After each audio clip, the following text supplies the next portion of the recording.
This episode of Soldier Knows Best is brought to you by Netflix. Hey, what's up guys, Soldier Knows Best here. I am back now, I'm back in full force. I've been kind of on a little vacation over the holidays, haven't been making a lot of videos, but now I'm ready to get things started here in 2013. And actually my first video is going to be talking about a certain company and what they have to do in 2013 in my own eyes. And this company, of course, I'm going to be talking about is Apple. Now first talking about the laptops, I think in 2012 we saw the introduction of the Retina display MacBook Pro, which I think is one of my favorite computers of all time. I love that thing. It has performance, it has power, it has speed, it has that Retina display, which just really makes video and pictures really just pop out off the screen. But I think in 2013, I think they'll probably be bringing over the Retina display to the MacBook Airs, which I think it may be their best-selling laptop out right now. So if they bring over the Retina display to the MacBook Air, that would be an awesome little machine to have. Another thing that I would like to see Apple do with their laptops is really hit this battery issue head on. I think the one thing out of all our portable electronics that's really been lagging behind for all these years is battery. There still hasn't been a really solid battery solution to really give us full 24 48 hours of use. Like you can go non-stop and use that thing for a long. Now there have been other phones like the Droid Razr Max and things like that can have a really big battery in them, but I'm really looking for something in the laptops to really be able to get us some very long battery life, which we all need.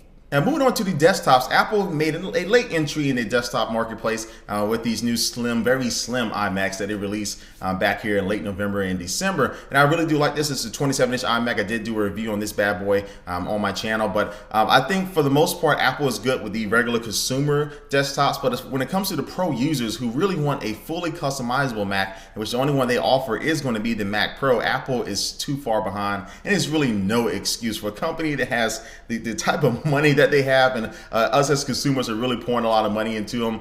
They just really neglected the Mac Pro, and they were just kind of like, F you, we don't care. It doesn't have USB 3.0, it doesn't even have Thunderbolt. What they've really been pushing. The graphics card are years behind. I think around like 2009 is where some of these graphics cards were released. And so Tim Cook did allude to the fact that they may be reworking the Mac Pro and maybe releasing something new and fresh in 2013, maybe a new design, and hopefully it gets up on all these new features and finally include an SD card reader, something simple as that. But I think they really have to hit the Mac Pro head on in 2013. And let's talk about the iPhone. Now the iPhone I think will always be a very popular cell phone out there. Really, they can probably just do in 2013 an iPhone 5S where it has the same design, but they just bump up the internals, release a better camera, maybe make the display just a little bit better as far as the PPI and things like that. But I really think the main problem with the iPhone that Apple needs to address in 2013 is iOS itself. iOS 6 was definitely not as much as what I was expecting for Apple to do with it. I think Apple checked off on their list a lot of things that people want, copy and paste and all this stuff over the past couple of years. I thought iOS 6 would be a really awesome opportunity for them to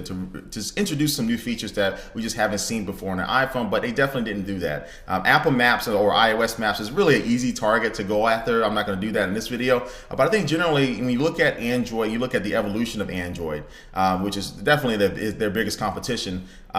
When I use the Nexus 4 and just Android, that pure Android experience, I love it. There's so many things you can do with it, and it just feels like a more complete experience than iOS, which again, iOS is still really aimed at making things very simple, very elegant, and very snappy, which I do appreciate about it. But I do think that they need to start catering a little bit more to the power users or the pro users of these cell phones as well. And one big change that Apple did do in 2012 as far as iOS, they got rid of the lead guy on iOS, which was Scott Forstall, and now they put Johnny Ive in his place. And Johnny Ive is basically the guy who designs all the laptops, tablets, computers. He basically designs the hardware, but now he's going to take a shot at doing the software, which I'm really interested to see what he's going to do, and hopefully we can see his influence in iOS 7. And lastly, it's going to talk about the iPad. Now in 2012, Apple actually released 3 new iPads. The 3rd generation in the early part of 2012, the 4th generation, and the iPad mini. Both of those came here later on back in 2012. And so I think Apple definitely is okay in the big 10-inch iPad marketplace. There's really not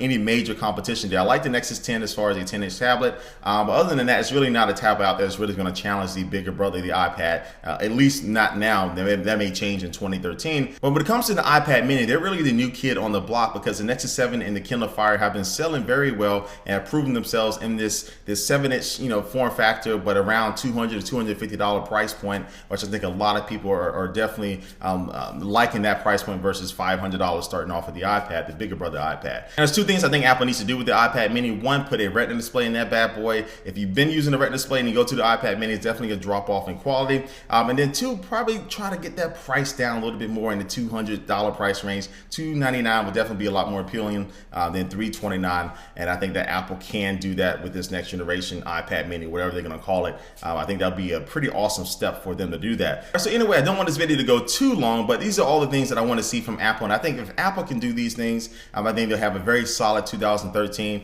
And of course, other stuff like the Apple TV and things like that may be actually coming out, a real physical Apple TV maybe coming up, but I'll save all those rumors and stuff for another video. So anyway, guys, but before I do end this video, just go ahead and take one last look at our sponsor for this video. Today's sponsor is Netflix. And if you didn't know, Netflix can stream movies and TV shows to your TV set, your computer, your cell phone, your tablet via the Netflix application. It's also available on the Xbox 360, the PlayStation, Nintendo Wii. Almost everything now has a Netflix app for you to be able to watch all the TV shows and movies that you want to anytime that you want to. So if you want to go ahead and try out Netflix, you can go to netflix.com/soldier and get your free trial membership. Again, that's netflix.com/soldier. All right, guys, again, thanks for watching this video. Please leave a comment down below what you want to see from Apple in 2013. What do you think they need to do? Leave that comment down below. And thanks for watching, guys, and I will catch you later. Peace.